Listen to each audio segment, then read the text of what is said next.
Assalamualaikum warahmatullahi wabarakatuh. Perkenalkan, nama saya Bagas Ferdiansyah. NIM saya 202413333053. Sel Prodi S1 Teknik Sipil. Hari ini saya akan menerangkan tentang sejarah perkembangan, kedudukan, dan fungsi bahasa Indonesia.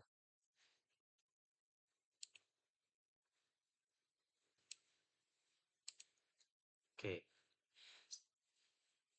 sejarah bahasa Indonesia yang kini dipakai sebagai bahasa resmi di Indonesia berasal dari bahasa Melayu.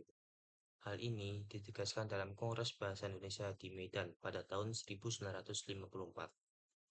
Pada Hari Sumpah Pemuda tanggal 28 Oktober 1928, diresmikan suatu bahasa nasional yaitu bahasa Indonesia. Nama baru ini bersifat politis sejalan dengan nama negara yang diidam-idamkan. Perkembangan bahasa Melayu menjadi bahasa Indonesia tidak terjadi dalam waktu yang singkat, tetapi mengalami proses pertumbuhan secara perlahan dengan perjuangan yang sangat keras. Beberapa faktor yang memungkinkan diangkatnya bahasa Melayu menjadi bahasa persatuan, menurut Profesor Dr. Slamet Mulyana, sebagai berikut. Yang pertama, sejarah telah membantu penyebaran bahasa Melayu. Bahasa Melayu merupakan bahasa perhubungan perdagangan pada saat itu di Indonesia. Yang kedua, bahasa Melayu mempunyai sistem yang sangat sederhana, ditinjau dari segi fonologi, morfologi, dan sintaksis. Karena sistemnya yang sederhana itu, bahasa Melayu mudah dipelajari dan dipahami.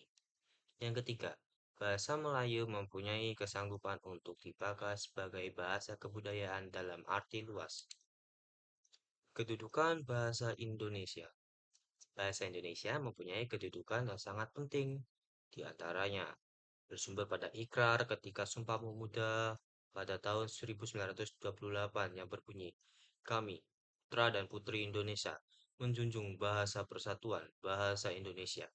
Dengan ini, berarti bahasa Indonesia sebagai bahasa nasional. Kedudukannya berada di atas bahasa-bahasa daerah. Selain itu, di dalam Undang-Undang Dasar 1945 tercantum pasal khusus pada bab 15 pasal 36 mengenai kedudukan bahasa Indonesia yang menyatakan bahwa bahasa negara ialah bahasa Indonesia. Fungsi bahasa Indonesia sebagai bahasa nasional. Apa saja fungsinya sebagai berikut? Yang pertama, lambang kebanggaan kebangsaan. Yang kedua, lambang identitas nasional. Yang ketiga, alat perhubungan antar warga, antar daerah, dan antar budaya. Yang keempat, alat yang memungkinkan penyatuan berbagai suku bangsa dengan latar belakang sosial, budaya, dan bahasanya masing-masing ke dalam kesatuan kebangsaan Indonesia. Adapun fungsi bahasa Indonesia sebagai bahasa negara. Apa aja sih? Yang pertama, bahasa resmi kenegaraan.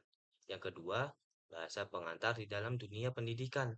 Yang ketiga, alat berhubungan pada tingkat nasional untuk kepentingan perencanaan dan pelaksanaan pembangunan. Dan yang terakhir, atau yang keempat, alat pengembangan kebudayaan, ilmu pengetahuan, dan teknologi. Cukup sekian yang dapat saya sampaikan, kurang lebihnya mohon maaf. Wabillahi taufiq walhidayah. Wassalamualaikum warahmatullahi wabarakatuh. Terima kasih.